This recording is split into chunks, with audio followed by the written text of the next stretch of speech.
warahmatullahi wabarakatuh. Perkenalkan, nama saya Siti Fadila Saidina Putri dengan NIM 2402095000067 dari kelas PTIKC. Di sini saya akan memaparkan materi mengenai ekuivalensi atau NFA.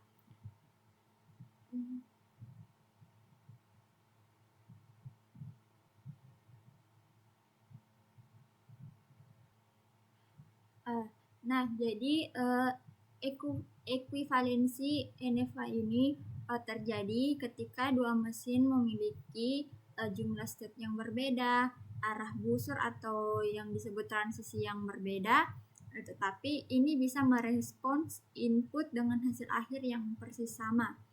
Bisa dilihat dari contoh yang ada pada tampilan di atas, yaitu mesin A dan mesin B.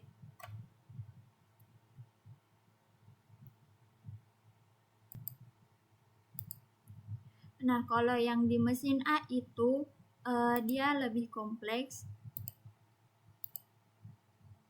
Nah, ini di mesin A.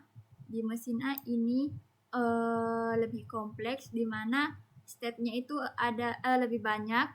Nah, di sini mulai dari state awal, state 1, 2, ketiga sampai state final. Dan di mana di sini juga ada loop-nya. Terus ada banyak jalur alternatif, bahkan juga ada transition-nya, yang mana itu transisi tanpa input yang ini.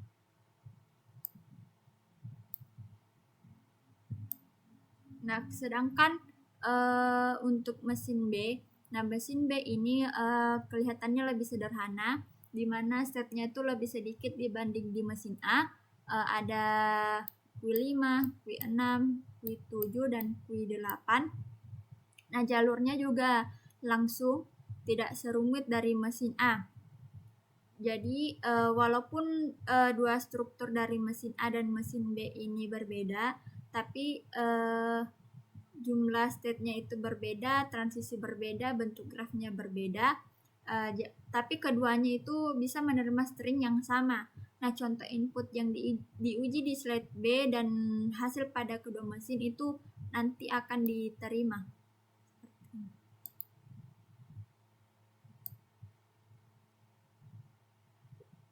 Artinya dua mesin itu memberi keputusan sama terhadap input. Nah, kalau untuk seluruh string pada suatu bahasa keduanya selalu memberi hasil sama, diterima atau ditolak sama, maka kedua automata disebut ekuivalen. Nah, bisa dilihat di contoh ini yang arah panah ini. Nah, itu menunjukkan meskipun proses internal kedua mesinnya ini berbeda, hasil akhirnya nanti sama. Jadi ibaratnya itu dua rute berbeda tapi menuju ke lokasi yang sama. Nah, next. Nah, di sini ada transisi kosong. Jadi penjelasannya adalah enclosure adalah himpunan state yang dapat dicapai dari suatu state tanpa membaca input karakter apapun. Nah, terus aturannya itu sebuah state selalu menjadi anggota enclosure dari dirinya sendiri. Nah, karena berdiam diri tidak membutuhkan input. Nah, ini bisa dilihat pada gambar perpindahan tanpa membaca koin input. Lalu perpindahan bisa dilihat ini state A, lalu ada enclosure di sini, nanti akan muncul state B di sini. Nah, di slide ini merupakan proses sistematis atau transformasi 5 langkah menghilangkan jalur enclosure tanpa merusak logika mesin. Jadi yang pertama itu membuat tabel transisi awalnya, terus yang kedua itu pemetaan enclosure-nya, yang ketiga melakukan rumus transisi, di sini menggunakan simbol delta, terus membuat diagram NFA baru, dan yang terakhir itu penentuan final state-nya. Nah, di sini ada anatomi rumus delta atau delta action. Jadi bisa dilihat ini delta aksen dalam kurung Q, A, di mana yang mana itu sama dengan closure dalam kurung delta dalam kurung lagi closure dalam kurung Q tutup kurung terus koma A. Nah, ini untuk tahap pertama yang di sini closure yang biru ini tahap pertamanya yaitu tentukan dulu closure dari state awal. Terus yang kedua itu tahap keduanya ini. Nah, yang di tahap kedua ini uji himpunan tersebut dengan input, misalnya inputan A. Terus yang di tahap ketiga masuk lagi ke tahap ketiga. Nah, di tahap ketiga ini cari kembali closure dari hasil langkah tersebut.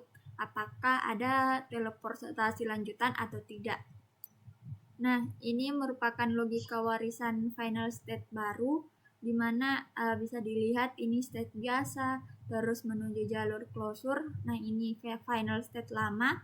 Nah, di sini penjelasannya kalau untuk rumus final state, yaitu final state lama ditambah state biasa yang closure-nya mengandung final state lama. Nah, untuk logikanya itu jika dari sebuah state itu kita bisa berpindah secara gratis ke garis akhir, maka state tersebut secara fungsional juga merupakan sebuah garis akhir.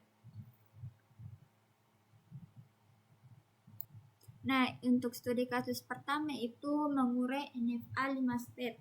Jadi di sini kita menggunakan 5 state, yang mana itu slide ini fokus mencari closure setiap state-nya. Jadi konsep closure tadi adalah semua state yang bisa dicapai dari suatu state hanya lewat transisi epsilon. Nah, hasilnya itu closure atau pinolnya itu sama dengan ini, bisa dilihat di daftar tabel. Nah, yang ini di daftar closure. Nah, untuk closure state 1 ini. Nah, begitu juga closure state 2, closure Q3, closure Q4. Nah, ini diagramnya. Yang mana final state-nya itu di sini adalah Q4. Artinya hanya Q0 yang punya kasus khusus karena memiliki transisi epsilon ke state lain. Nah, ini bisa dilihat Q0. Nah, dia mempunyai epsilon di sini. Nah, dia transisi ke Q2. Jadi state lain itu hanya punya closure terhadap dirinya sendiri. Oke, next ke slide selanjutnya. Nah, di sini mengeksekusi rumus transisi yaitu menggunakan delta aksen. Nah, target ujinya itu mencari delta aksen Q0 dan inputan A. Nah, untuk langkah 1 itu cari closure dari Q0. Tadi itu ada kurung kurawal Q0, Q2.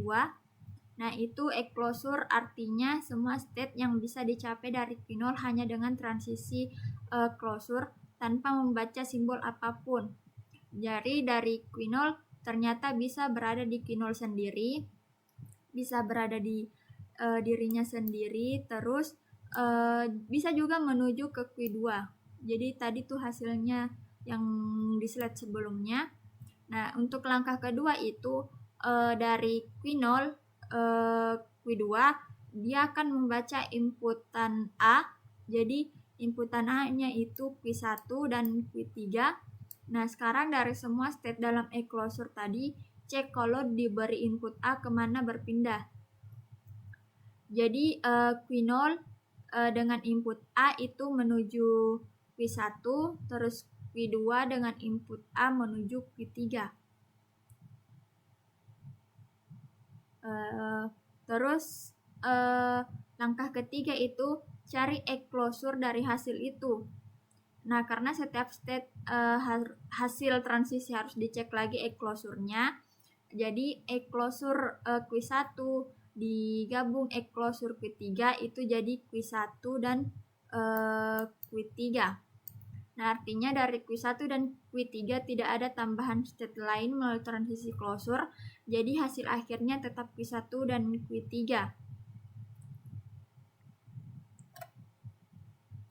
Jadi hasil akhirnya itu jika state Q0 diberi inputan A pada mesin NFA, baru ia akan mengarah ke Q1 dan Q3. Nah, proses ini diulang untuk seluruh kombinasi state dan input. Nah, ini hasil kasusnya. Jadi ini sebelum ini menggunakan emove. Ini bisa dilihat di sini masih menggunakan emove dan nah, ini sesudah tanpa menggunakan emove. Emove-nya itu dihapus. Jadi dia tadi menggunakan inputan A. Nah, sebagai gantinya digunakan hasil perhitungan yang tadi di slide sebelumnya. Jadi Q0 dengan input A langsung menuju Q1, Q3. Jadi ini dia menuju ke Q3 dan ini ke Q1. Jadi efek epsilon itu tidak hanya hilang, tapi itu diserap menjadi transisi biasa. Nah, bisa dilihat di sini di tabel kanan. Nah, di tabel kanan ini menunjukkan transisi baru. Nah, yang mana itu state Q0-nya itu pada A itu merupakan Q1 dan Q3 ini. Dan untuk B itu kosong. Nah, Q1 jadi di Q0 pada B itu tidak ada karena tidak ada transisi, dan seterusnya diisi untuk semua state. Nah, Q4 itu tetap final state karena yang tadi karena tidak ada perubahan closure yang membuat state lain mewarisi status final. Nah, untuk yang studi kasus 2 ini anomali rantai final state, di mana pada gambar itu di automata awalnya Q0 itu merupakan start state sekaligus final state-nya. Terus di sini ada transisi closure dari Q2 ke Q0 dan ada juga transisi closure lagi dari Q0 ke Q1. Nah, ini bisa dilihat kasus NFA 3 state menghadirkan tantangan baru yang mana state awal sekaligus final state sama dengan Q0 dan terdapat rantai teleportasi yang menghubungkan Q2 kembali ke Q0 dan Q0 menuju Q1. Nah, ini bisa dilihat tadi. Dia menggunakan closure dari Q2 closure ke Q0, terus Q0 closure ke Q1. Nah, kenapa disebut anomali? Karena tadi ada kondisi khusus di mana state non-final itu bisa terhubung ke final state lewat emove, dan ini nanti bisa membuat statusnya berubah saat closure-nya dihapus. Nah, intinya slide ini mengenalkan masalahnya karena Q2 bisa teleport ke Q0 tanpa input, maka Q2 mungkin ikut mewarisi sifat final. Nah, untuk slide 2 ini efek domino pada closure. Jadi sekarang dihitung closure yaitu Q2 tadi yang ini. Terus mulai dari di sini mulai dari Q2. Nah, kenapa mulai dari Q2? Karena Q2 selalu masuk closure dirinya sendiri. Dari Q2 ada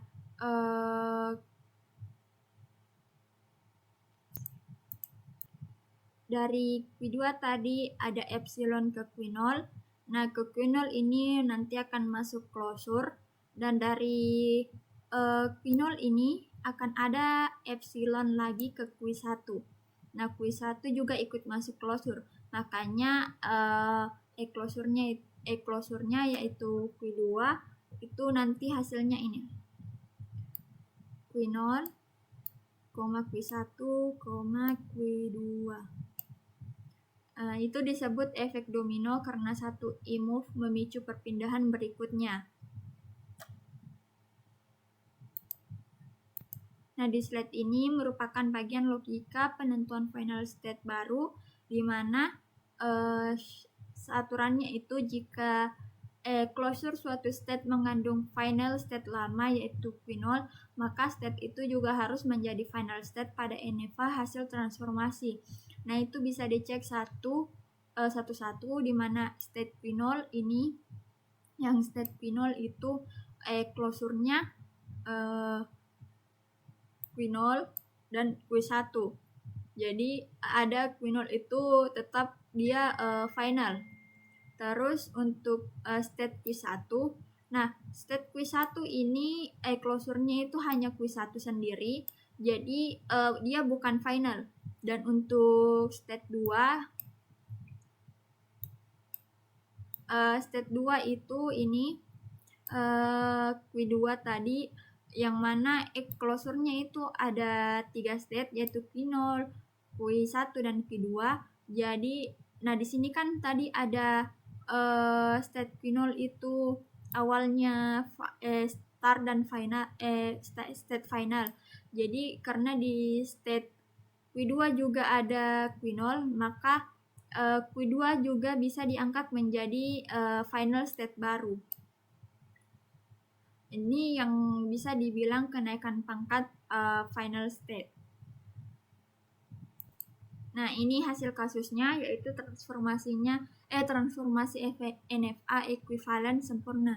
Nah, di sini di gambar kiri itu mesin lama karena dia masih ada emove-nya di sini.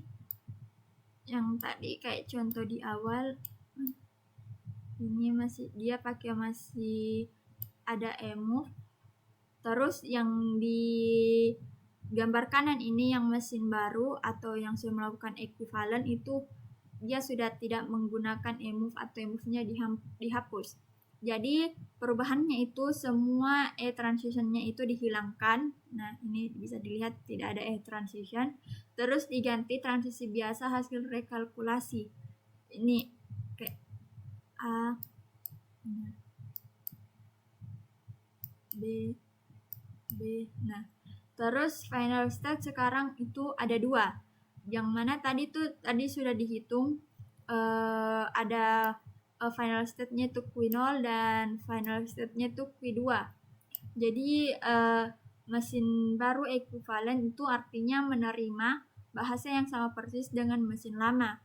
Walaupun bentuk panah berubah, tapi perilakunya itu tidak berubah. Jadi alur logikanya itu Q2 bisa mencapai Q0 tanpa input, jadi Q0 itu tetap final, terus maka Q2 juga itu harus final. Itulah kenapa pada hasil transformasi Q2 juga diberi double circle. Nah, jadi emove ini mempermudah manusia merancang logika awal, namun melalui pemahaman dekonstruksi yang sistematis, kita dapat menerjemahkan ide abstrak tersebut menjadi mesin terstruktur yang presisi dan siap dikomputasi. Nah, ini bisa dilihat kalau misalnya dalam arsitektur ekuivalensi otomata. Nah, desain dinamis NFA epsilonnya itu yang ini. Terus pemetaan presisinya di sini. Terus nanti logika closure. Nah, di sini dia di tengah. Dan pewarisan final state hingga akhirnya masuk ke komputasi terstruktur atau NFA regulernya. Assalamualaikum warahmatullahi wabarakatuh. Jadi di sini saya akan membahas mengenai final state transducer, yaitu membedah mesin Moore. Nah, di sini penjelasan awalnya dulu kita mulai dengan FSH. Jadi FSH itu dia hanya memberikan keputusan. Jadi kepanjangan FSI itu adalah final state automata yang memiliki fungsi yang terbatas. Outputnya itu hanyalah status validasi akhir, yang mana itu apakah sebuah deretan inputnya diterima atau ditolak. Terus bagaimana kalau misalnya kita membutuhkan mesin yang secara aktif menghasilkan data baru? Nah, di sini finite state transducer atau FST, mesin produksi. Jadi FST ini adalah bentuk evolusi dari otomata. Jadi alih-alih berhenti pada sekedar memberikan status akhir, nah di FST ini menerjemahkan setiap transisi atau step yang dilewati menjadi output berupa deretan karakter atau string baru. Jadi FST itu tidak lagi berfungsi sebagai validator, tapi melainkan sebagai penerjemah dan produsen data. Nah, di sini bisa dilihat ada tabel perbandingan antara FSA dan FST. Nah, untuk dimensinya itu ada 3. Saya ambil fungsi utama, terus bentuk output, sama final state. Nah, kalau untuk fungsi utama dari FSA sendiri, yaitu dia fungsinya memvalidasi, jadi memberikan keputusan. Terus kalau untuk FST itu fungsinya sebagai penerjemah, dia melakukan penerjemahan atau memproduksi string. Nah, terus kalau bentuk outputnya, bentuk output FSA itu dia bisa berupa ya atau tidak, diterima atau ditolak. Nah, kalau bentuk output dari FST itu merupakan deretan karakter atau string. Nah, untuk dimensi yang terakhir yaitu final state. Nah, kalau FSA itu final state-nya itu wajib harus memiliki final state. Sedangkan untuk FST itu tidak wajib memiliki final state karena semua state adalah state biasa. Nah, ini adalah penjelasan dari mesin Moore, di mana sebenarnya di dalam keluarga besar FST itu terdapat 2 arsitektur utama, yaitu mesin Moore dan mesin Mealy. Nah, untuk karakteristik mesin Moore sendiri, yaitu outputnya itu bisa berasosiasi secara eksklusif dengan state yang sedang dikunjungi, jadi bukan pada transisi jalur yang dilewati. Terus saat mesinnya tiba di sebuah state, maka outputnya itu akan langsung diproduksi. Nah, ini anatomi 6 komponen atau tupel mesin Moore bisa dilihat. Kalau yang ini simbol Q ini adalah himpunan state. Nah, ini yang itu merupakan node-node lingkaran. Kalau yang ini himpunan simbol inputnya atau data yang dibaca, ini A, B. Terus yang ini fungsi transisi itu adalah panah pergerakan antar node.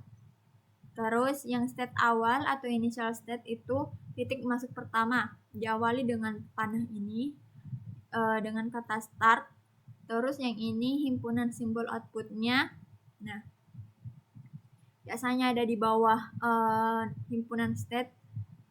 Nah, kayak gini, output A, outputnya B.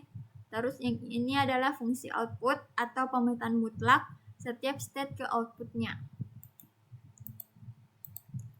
Nah, ini adalah studi kasus yang pertama, yaitu complement binary, di mana bisa dibaca misi pertama itu merancang mesin yang memproduksi komplement dari input binar. Mesin harus membalik logika secara real time, jadi setiap angka 1 menjadi 0 dan setiap angka 0 menjadi 1. Bisa dilihat di sini, jadi inputnya itu 1, 0, 1. Nah, nanti output yang akan diinginkan yaitu 0, 1, 0. Jadi tujuannya itu menggunakan seluruh output untuk membentuk sebuah string terjemahan yang utuh. Nah, di sini bisa dilihat. Nah, di sini adalah ada diagram state-nya. Nah, di diagram state ini kita menggunakan 3 state, yaitu Q0, Q1, dan Q2. Di mana kita akan mengeksekusinya. Nah, di sini kan state Q0 kita juga memiliki 3 inputan, yaitu tadi 1,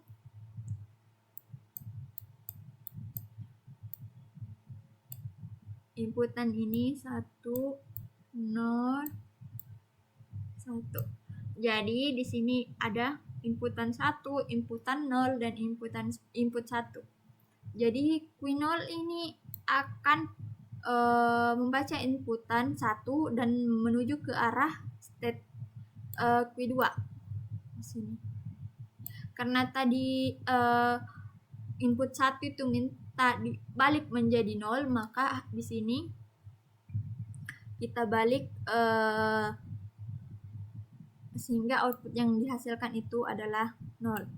Setelah itu kita baca lagi inputan 0. Nah, inputan 0 itu dari Q2 menuju Q1. Nah, di sini dia menuju ke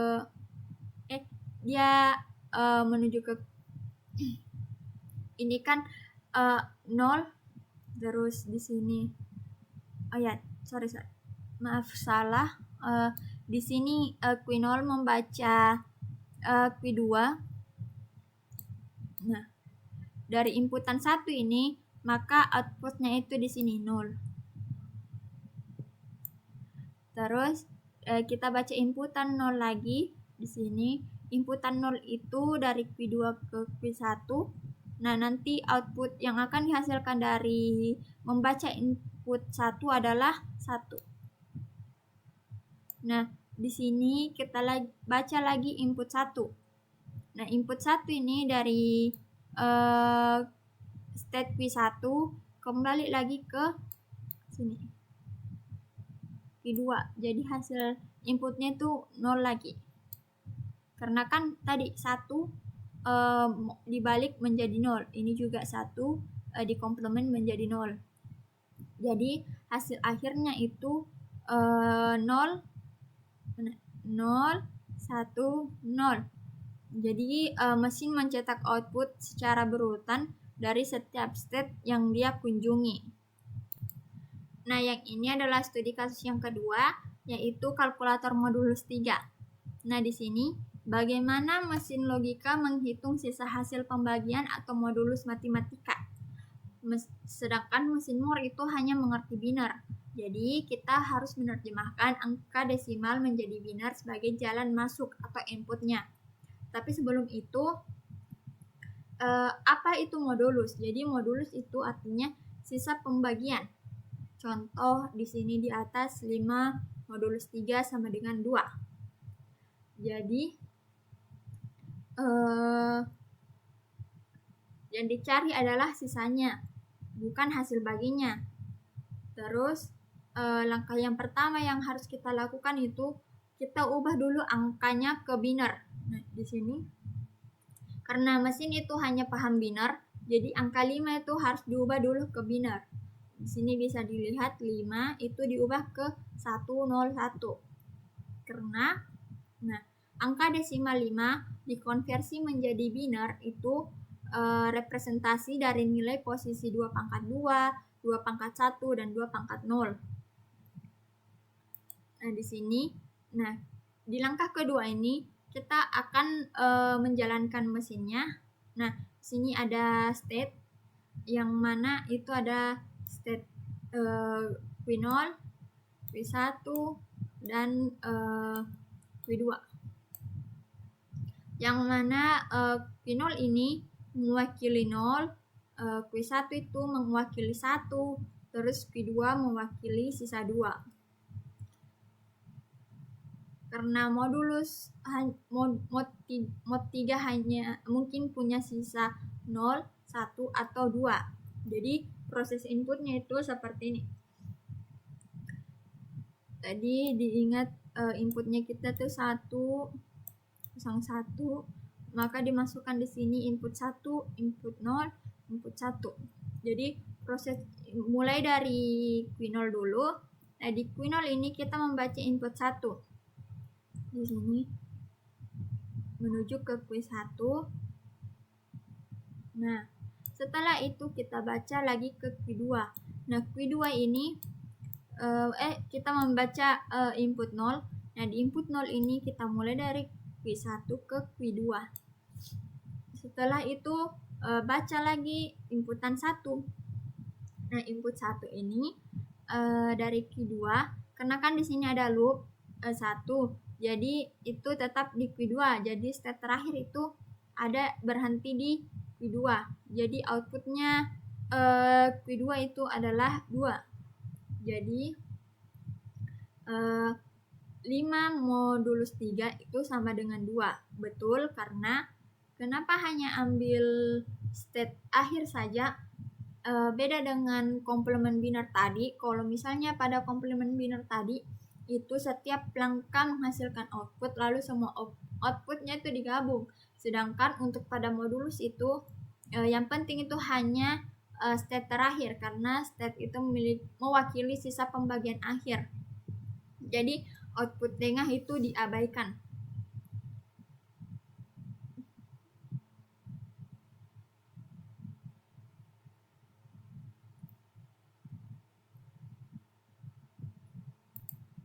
Nah, yang studi kasus 3 ini masuk lagi ke mesin pendeteksi pola atau scanner.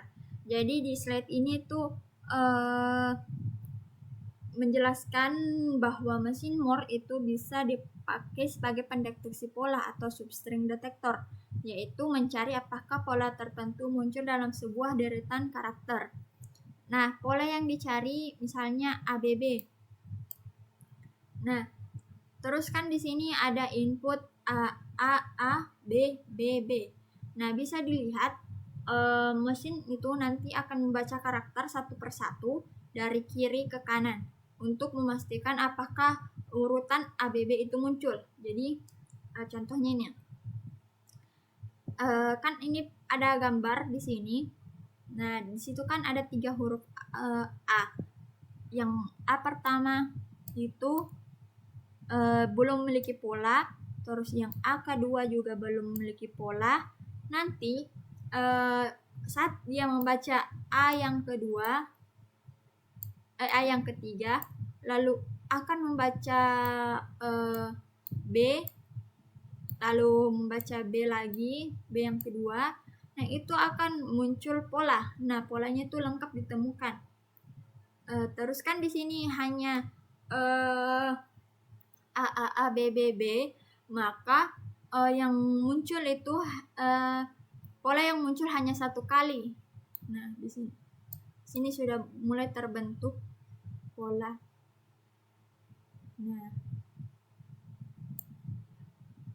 ini akan terhitung 1, maka itu artinya hanya 1 pola yang muncul. Jadi di sini menjelaskan tujuan sistem yang mana mendeteksi dan menghitung berapa kali pola tertentu muncul. Nah, next ke slide selanjutnya. Di slide selanjutnya ini akan melakukan eksekusi, yaitu sinyal ping sebagai penanda pola. Nah, slide ini menunjukkan bagaimana mesin bekerja dengan state. Jadi di sini kita menggunakan 4 state. Ada state A, state B, state C, sama state D. Nah, di state A ini yang awal belum cocok untuk pola. Nah, nanti di state B ini sudah membaca pola. Masuk lagi di sini di state C. Di state C ini sudah mulai juga membaca pola. Nanti yang akan muncul itu pola AB. Nah, nanti di state D, ini pola ABB itu sudah lengkap ditemukan. Makanya dia itu di sini outputnya 1. Jadi output tiap state itu A itu outputnya 0, B itu outputnya 0, C itu outputnya 0, sedangkan D itu outputnya 1. Kenapa D itu outputnya 1? Karena D itu hanya karena state D itu sudah bisa menandakan kalau pola ABB itu berhasil terdeteksi. Jadi proses inputnya itu misalnya di sini kita gunakan tadi contoh yang sebelumnya yang ini AA BB. Kita tidak pakai ini karena mesin sudah mendeteksi di sini ABB. Jadi kita hanya pakai 2 pola yang sebelumnya, 2 pola A sebelumnya. Jadi inputnya itu di sini kan inputnya A.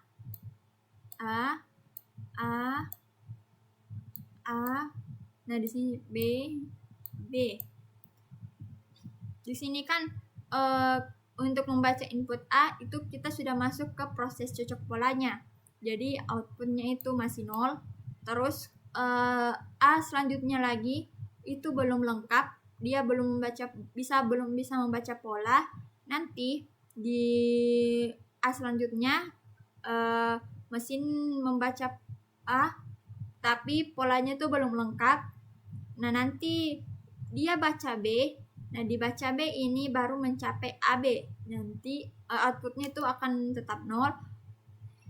nanti masuk di B selanjutnya. Nah, di sini sudah mulai nih terbentuk pola. Mesin sudah bisa membaca pola. Nah, A, B, B. Nanti dia akan masuk ke state D, di mana itu outputnya 1. Jadi output keseluruhannya itu ini untuk string A, A, B, B itu adalah 0, tambah 0, tambah 0, tambah 0, tambah 1 sama dengan 1. Artinya pola itu hanya ditemukan 1 kali saja. Jadi di sini mesin itu disetel ke mode senyap. Nah, semua state itu memiliki output 0 kecuali state D, karena yang tadi state D itu berhasil membaca pola utuh ABB secara berurutan sehingga akan memproduksi output 1. Nah, setiap output 1 itu bertindak sebagai sinyal ping dengan menjumlahkan seluruh output. Jadi kita bisa mengetahui total kemunculan pola dalam teks. Misalnya ada pola, ada output begini, 0, 1, 0, 1. Nah, jadi di sini bisa ditahu kalau misalnya ada 2 pola yang muncul. Karena 1. Jadi ada pola yang muncul sebanyak 2 kali.